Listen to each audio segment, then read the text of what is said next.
All right, so I decided to do a live. I got a few more lives to do today. I'm definitely gonna get back talking about, the interview that shocked the world, or as Shannon Sharp would say, conversations. He says he doesn't interview people; he conversates with people. That's kind of along the lines I am. I don't really like to interview people. I like to conversate with people.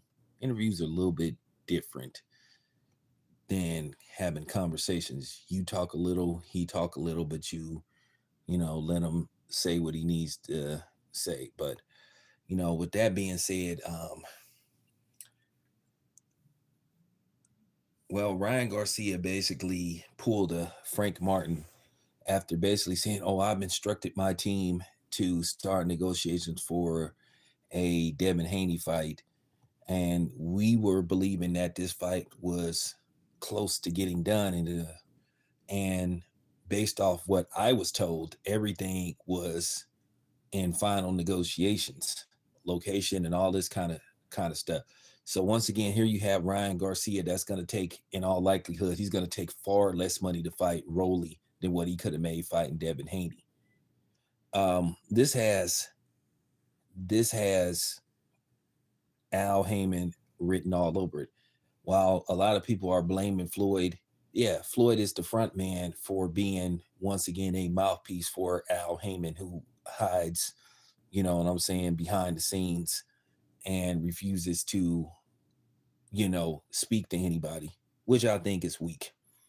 And now at the end of the day, you're gonna always have the Al Heyman, fun boys make excuses for his antics and say he a boss. Well, he ain't too much of a boss, because if he was a boss, um, when he first, when he was first given that $1 billion to start PBC, what he should have did, instead of taking 500 million off the top, what he should have did is invested bought into a network. So just in case the Showtime and the Fox deals fell through, he would have a home for the PBC instead of basically circling the wagon, waiting until the Amazon deal came through.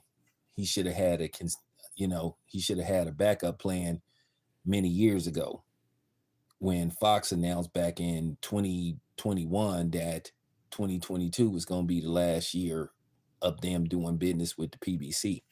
But nevertheless, this is textbook. It's funny how they say Devin Haney ain't popular and don't have a name, but it appears that Ryan Garcia used Devin Haney's name, attached himself.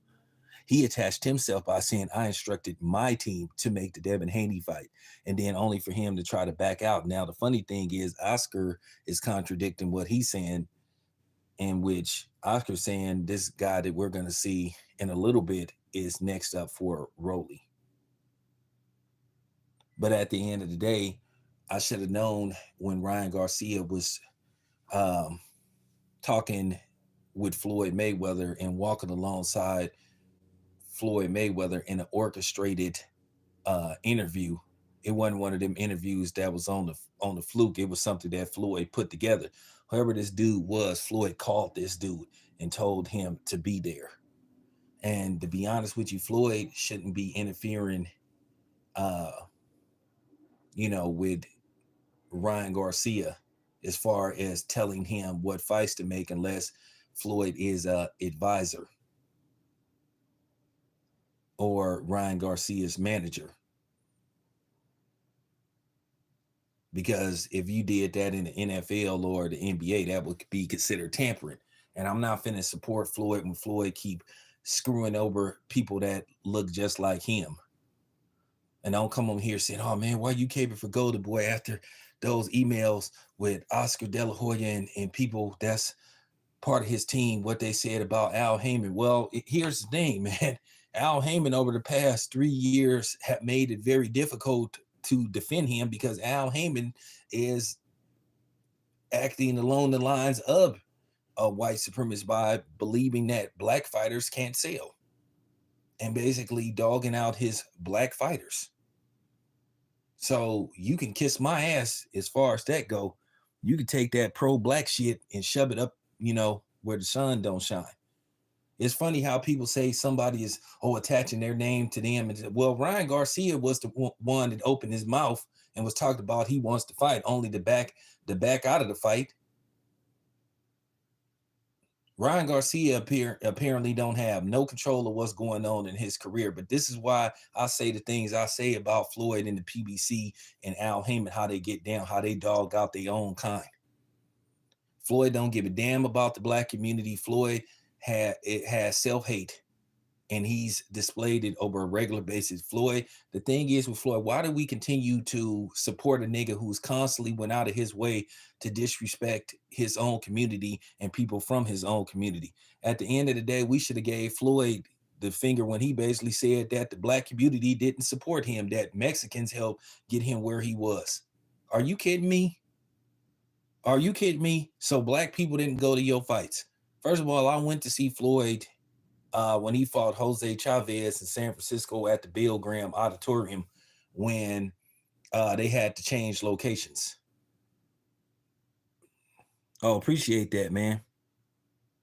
Appreciate that. Appreciate the donation. But that's what I'm saying. So how can Floyd sit up there and disrespect the black community the way he did? He disrespected the black community on several occasions. He disrespected the black community with the whole Gucci stuff. Listen, at the end of the day, if you don't want to wear Gucci, if you wanted to do a temporary boycott, like T.I. said, like Tip said, that's fine. But Floyd sat up there and basically tried to disrespect the black community, saying, "Oh, I'm a leader, not a follower." Like, bro, you ain't no leader. You follow Al Haymon. You Al Haymon's errand boy.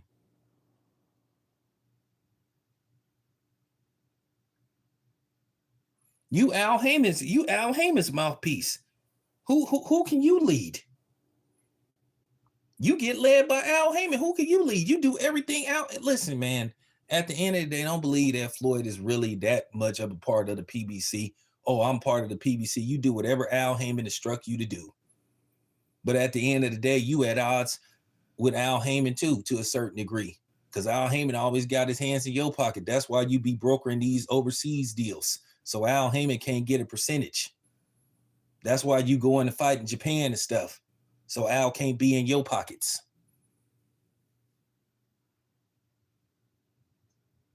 I told you I'm one of the realists on here, man. I told you I'm different from these other dudes on here. I don't play these kind of games, man. I'm done playing these kind of games and stuff. You can holler about somebody is with Team Haney all you want, but at the end of the day, here's the thing: say what you want to say about Bill, say what you want to say about Devin. They make themselves available to all forms of media. No matter how big you are, or no matter how small you are, they make themselves available. They don't turn down interviews. They talk to everybody. Ask Floyd to do an interview with you. How many times have you seen black media try to do an interview and talk to Floyd and he just ignore them like they don't even exist? But then you niggas sit up here and try to talk that pro-black shit and try to talk that fake militant hotep shit, talking about that we coon it if we call out Floyd and go against Al Haymon. Didn't Floyd say all lives matter?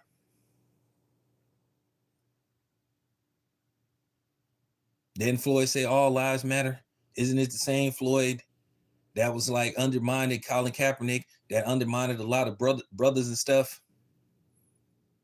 Okay, yeah, that's cool. He paid for George Floyd's homecoming, but at the end of the day, was it a publicity stunt? Was it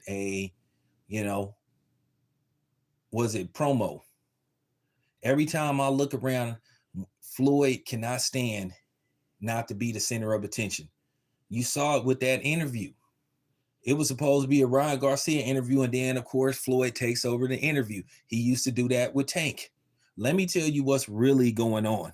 Let me tell you what's really in store. Let me tell you the real play, what's going on. Shout out to my guy, WCS. Let me tell you what's really going on, what possibly could be going on. And as you can see, Ryan Garcia and Oscar De La Hoya apparently is not on the same page. I already know that Floyd is trying to find a way to probably get Ryan Garcia out of Golden Boy and get him over to the PBC. They need to try to find a way to get a big fight in. So basically, hopefully, this fight does good and they do a Amazon / pay-per-view, then they could possibly get some money, some upfront money out of Amazon. Because let me tell you what's going on. In all likelihood, if things go Floyd Mayweather's way and Ryan Garcia's way, if Ryan Garcia can find a way to get Rolly and then fight Rolly, get Rolly strap,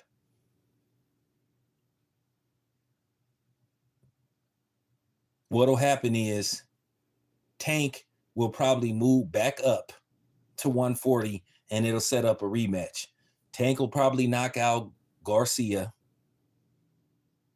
He'll knock out Garcia again. But what's probably going to happen is he's going to fight Isaac Cruz. He's going to sleep and beat up Isaac Cruz.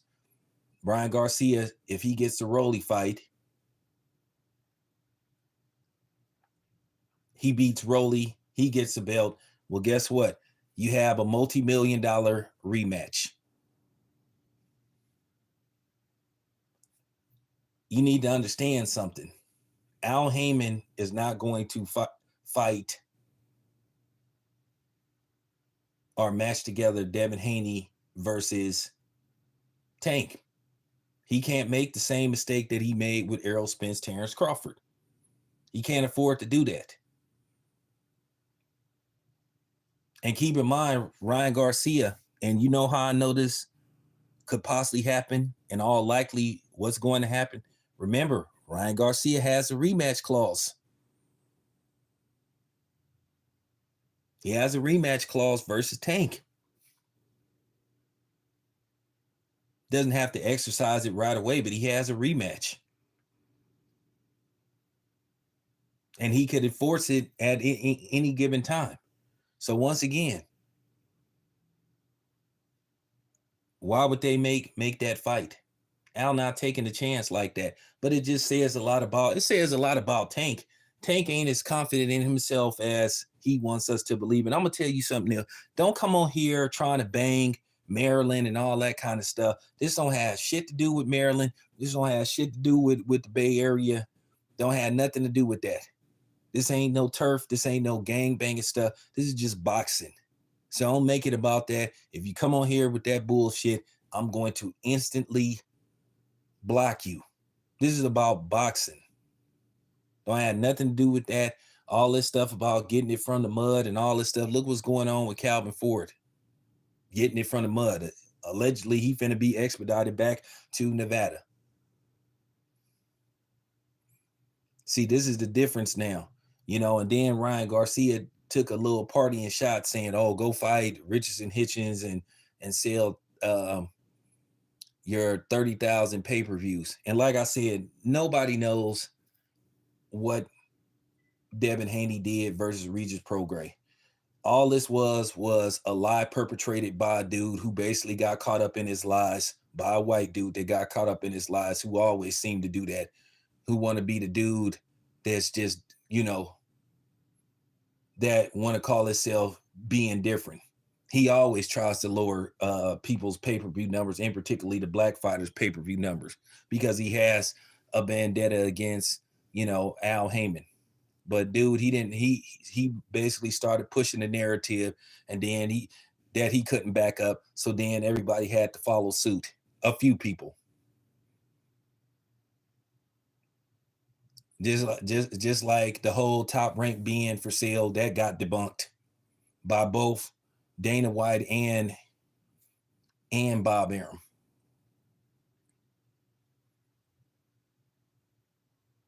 But this is what people do. But I should have known something was fishy when I saw that basically that interview, that so-called interview. It was put together. It was put together. It was orchestrated. It wasn't known because, like I said before, how many times have you seen Floyd in public? All of a sudden, he started talking. I've seen this way too many times.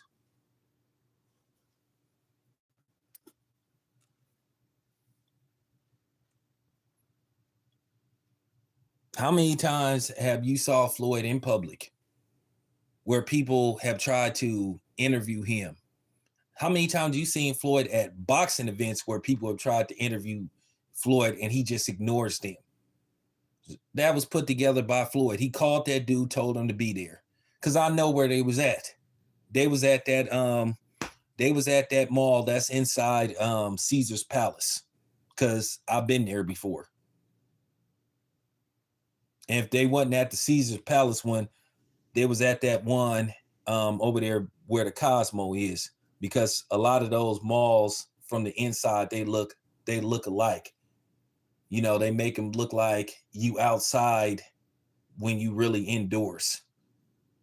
You got to understand, I go to Vegas a lot. So they was either at that, but it looked like they was at that mall where Caesar's Palace is, because they got all that high end stuff. You know how Floyd loved to brag about how he spending $1 million on Gucci and all that kind of stuff.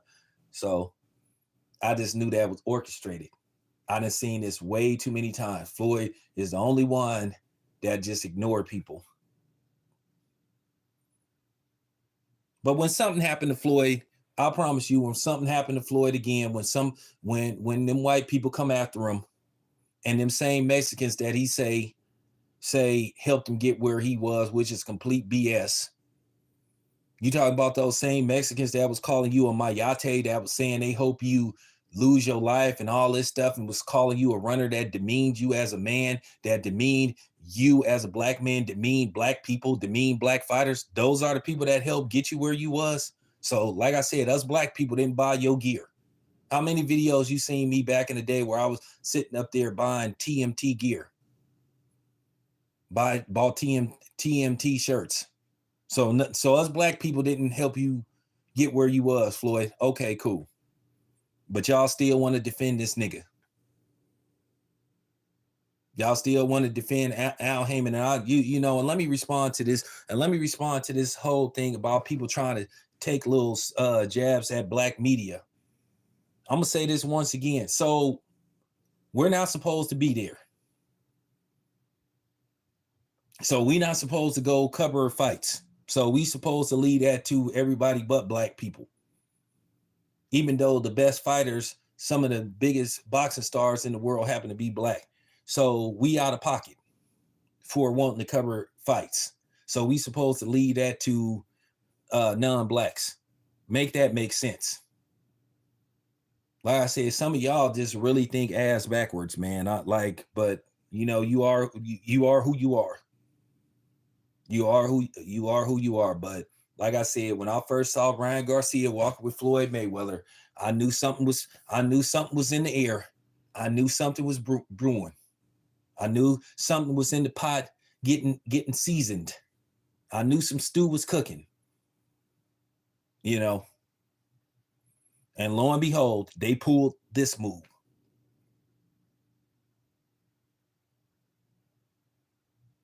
And then he says Floyd is a mentor to him.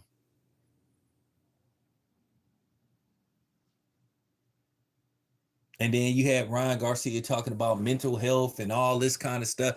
Ryan been ducking Devin for years. And this is what I keep saying, man. If Devin Haney is this no talent, light punching dude that can't sell pay-per-views, can't sell tickets, then, and he's such easy work, then why not fight him then? So before you try to say, oh, well, Rolly got a belt, well, Devin got a belt. Why not fight Devin for a belt? That would be a title shot instead of fighting Rolly. Oh, because you believe Rolly is the easier fight.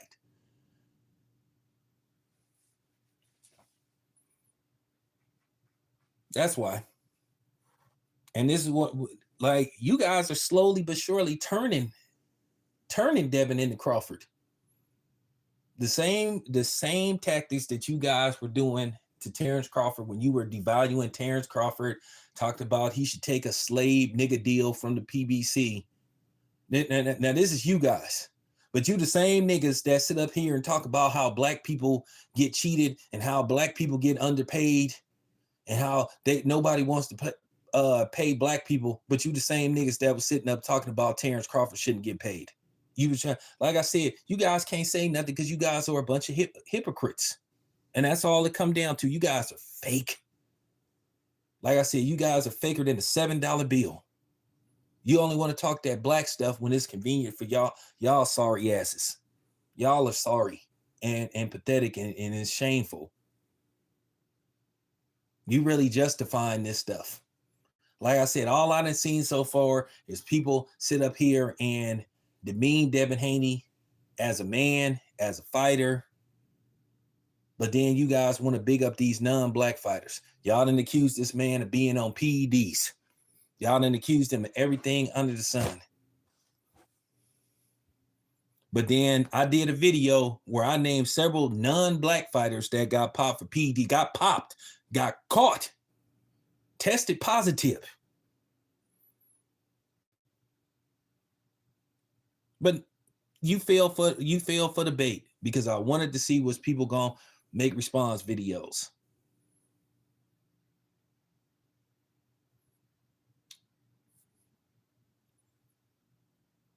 And you didn't. But then you try to talk that, Hotep stuff. You guys are just like some of those dress wearing niggas in Hollywood. Some of you niggas should be putting on dresses because y'all don't have no backbone. Just like when y'all didn't say nothing when that goofy ass Mexican dude that be in Chicago said all that stuff, even though I don't like Fred. I can't stand Fred, and I think Fred is a bitch ass nigga. But when that dude said that stuff about what he was gonna do to Fred's young daughter, he should have, and he said that on YouTube. He shouldn't even have a channel. His channel should have been deleted. He shouldn't have been. He actually talked about committing a crime, and none of y'all niggas said nothing. None of you gutless, coward ass niggas said nothing. And I'm not saying that dude's name because I don't feel, you know who I'm talking about. And I was kind of upset with Bill because he disrespected Bill. He disrespected Bill's mother and all that kind of stuff. I'm going to be honest with you. I don't play them kind of games. I don't play them kind of game. That's the type of stuff. If I see you in person, it ain't going to be no fighting. That's all I got to say. Ain't going to be no fighting. When you go that route, but none of y'all niggas said nothing. None of y'all made videos calling him out. But then you guys want to sit up here and make videos about other black dudes and stuff. But none of y'all said nothing about him. I don't mess with that dude. He ain't really in my circle. But I knew about it. But all the people that be trying to talk all that Hotep pro-black stuff, they make no videos calling that dude out. Still got his channel.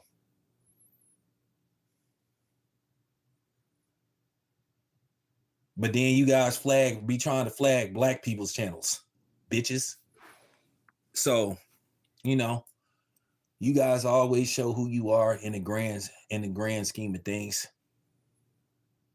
You let Ryan Garcia sit up there and disrespect Devin Haney when he was the one that sat up there making this grand announcement.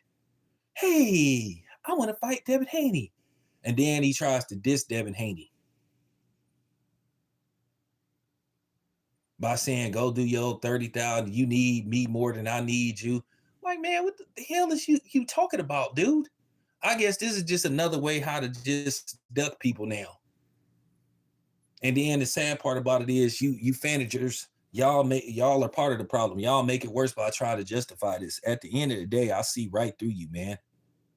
You know what I'm saying? See right through you like you know what I'm saying? A crystal clear hourglass. I see what you do is all about.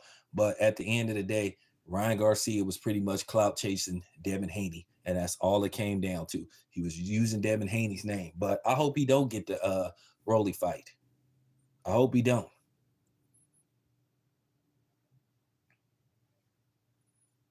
So I guess this is just a collabo where Floyd and Ryan is in cahoots to freeze Devin Haney out and basically try to orchestrate basically a rematch, because that's what's on the horizon is Ryan Garcia versus Tank 2.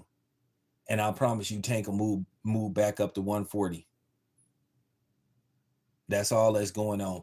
Like I said before, this ain't really so much Floyd talking. This is Al Haymon. This is Al Haymon. This has Al Haymon written all over it. Just like he talked Frank Martin out of fighting, out of fighting Shakur Stevenson. Man was gonna make almost I mean, for real, man was close to making $1.5 million, and he talked that dude out of it. He talks this dude out of taking big fights where they can make life-changing money, basically to only spread them like butter and keep them in-house because he feels like he don't have the confidence in those dudes.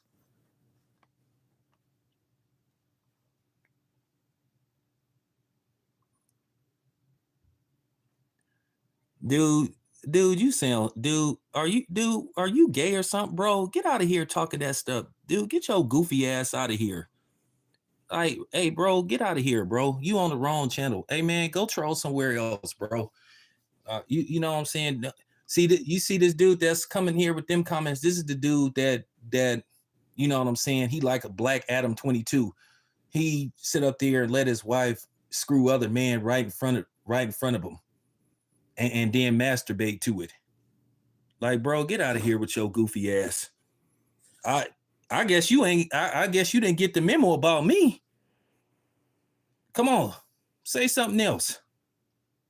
Like, bro, hell you talking about, man? Get out of here, man.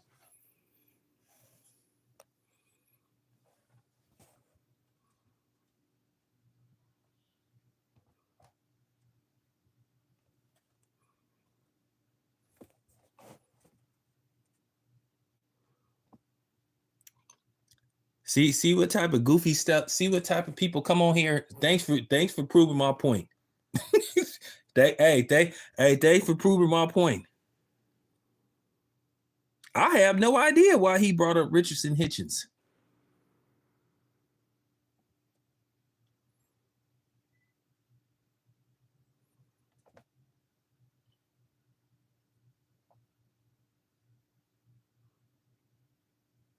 I have no idea why they brought up Richardson Hitchens. Now it's kind of funny. They sit up here and try to. Hey, it's funny, right?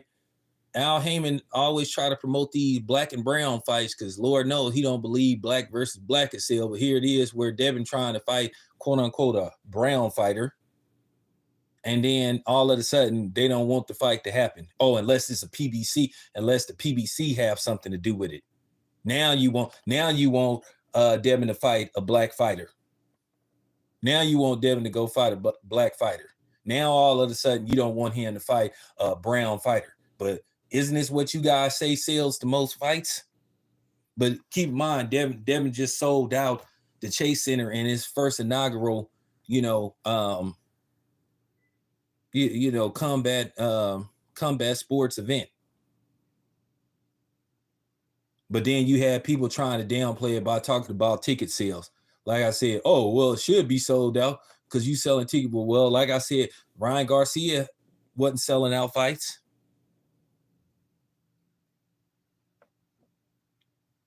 And Ryan Garcia is another dude who showed me that he don't have the confidence that he wants people to believe that he has.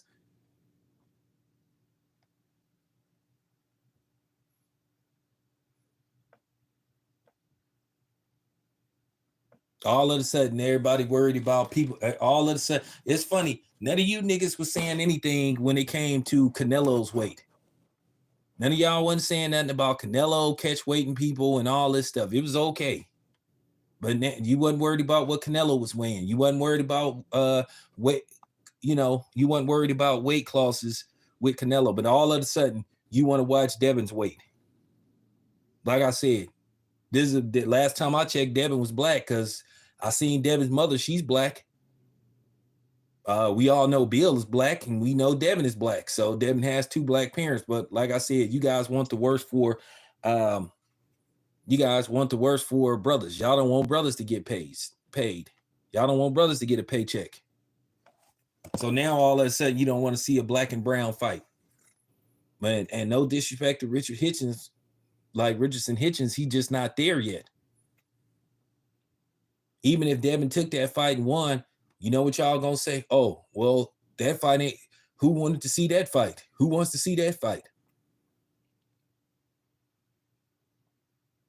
So now, basically, if this fight doesn't happen, based off the fact that Ron trying to get out of this fight, just like Anthony Joshua, he just showed me that he never wanted to fight Deontay Wilder, and there's just no way you can get around it. And for all the people that's trying to justify Anthony Joshua ducking Deontay Wilder for year number 7, I think you can get out of here. You cannot tell me that Anthony Joshua should be fighting the dude coming off a loss who only had one professional boxing match. It would have made more sense to get Francis Ngannou another fight, put him in a position to where he could win and make the fight more viable and more sellable. At the end of the day, he just had no intentions on ever fighting Deontay Wilder. It was always an excuse. People can sit up there and say Deontay Wilder looked bad versus Joseph Parker. Yeah, absolutely. Yeah, absolutely. But what about how bad Anthony Joshua and how shaky he looked in a lot of his fights, even the fights that he won? He looked terrible versus Uslik and both fights. He got dominated by a dude that was a cruiserweight. Got knocked out by a dude that he was like a overwhelming favorite against. But now Deontay Wilder has a few outings. Now he doesn't deserve the fight. Now nobody wants to see the fight. Like I said, it's just always been excuse after excuse from Joshua and them. And basically the same. And here's the thing. I told you, the explanation that I said in the live stream when this fight first got announced is the explanation that fanboys are using. Well, Ngannou, a lot of people thought he should have won, but he got screwed and he just looked so sensational versus Tyson Fury. And I told you that. I told you those were going to be the talking points that people were going to use, and now they're using them. So you guys basically did exactly what I predicted you was going to do, because you know why? You guys are predictable. Very predictable. So there you have it. Like I said, this was a weak move in Ryan Garcia. Can't nobody get around it. You don't sit up there and get on Twitter and make this huge public announcement. I've instructed my team. I've instructed my team to make the fight with Devin Haney. Then 2 weeks later, and let me tell you something, I've been talking to Team Haney. This fight was almost signed, sealed, and about to be announced. And now all of a sudden, Ryan Garcia back. Listen, didn't I report last week that some of y'all may need to get y'all past? I'm talking about they had a location. They had pretty much a date. It was going to be between March and April. But Ryan Garcia got talked out of it. These dudes can't make up their mind whether they want to fight for money, or do they want to fight for legacy, or do they want to just take an easier fight to make themselves look like they're more dominant than what they really are. As you guys can see, the days of Sugar Ray Leonard, Roberto Duran, Thomas Hearns, all those type of fights and days are over with. You won't see Lennox Lewis. You won't see Lennox Lewis and Evander Holyfield, Riddick Bowe, and those type of fights anymore, because none of these dudes want to fight each other anymore. And this is what you call the Mayweather effect. Floyd is so predicated and obsessed with keeping that O at all costs by basically saying, hey, I never lost, look at me. But at the end of the day, did you always put yourself in a position where your O was at serious risk? Was it all there was a little bit of concern, but then wasn't like, I want the best guy out there that I possibly could fight and beat. Now, well, you can make an argument, but this is what you got now.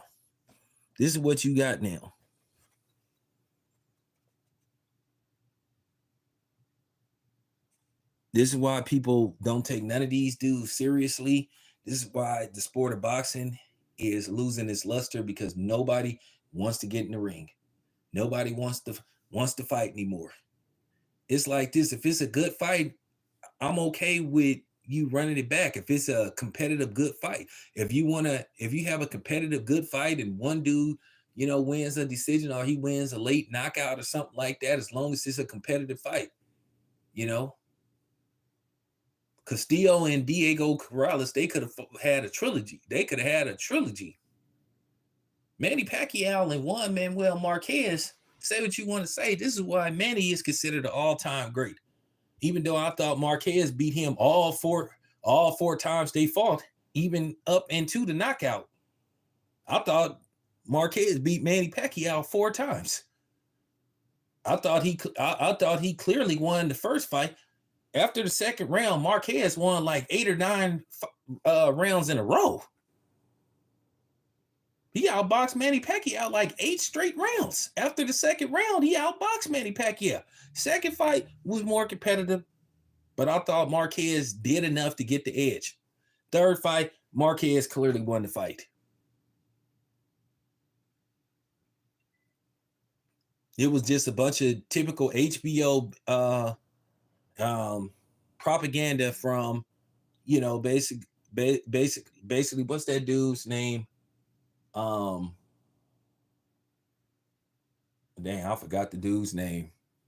But you know what I'm saying? It was basically a lot of propaganda from Larry Merchant, Lampley, and the other dude. I forgot what the dude. Oh, Letterman. Because they were enhancing Manny's performance. Marquez was clearly winning that fight. He clearly won the third fight. Well, he had to basically put Manny Pacquiao face first to finally get a victory over him. But you won't see that no more, because this is boxing. This is the boxing we got now, where people sit up there and talk about stuff that don't have nothing to do with nothing. And then you got some of these dudes that's supposed to be OGs and boxing purists that sit up here and try to justify this stuff. Listen, man, get off Al Haymon's nuts, man. For real. Make fights, man. Make fights, man. Give people the fights they want to see, man. Nobody don't want to see this nonsense. Nobody don't want to see this. Yeah, they all were. And we all know that Larry Merchant was a flat out racist. Larry Merchant was a racist. And don't come with the, oh, well, how do you know? Come on, man.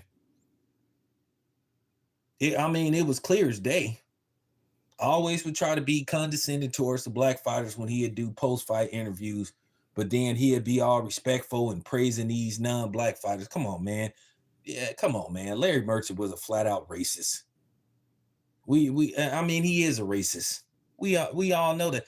Dude damn near broke down in tears when Bernard Hopkins was whooping on Kelly Pavlik. He damn near, Bob Arum should have never made this fight. I guess that hurt him so bad seeing, and I like Kelly Pavlik. Kelly Pavlik was cool. He's cool. I don't mean to say was, because he's still here. Kelly Pavlik was a great fighter. He was a great fighter.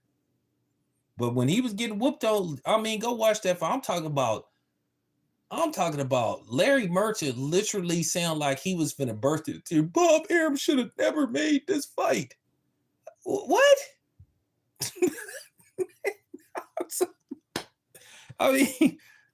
So there you have it. But anyway, you guys, I just said enough. I gotta go. Appreciate you. I'll be back in a little bit.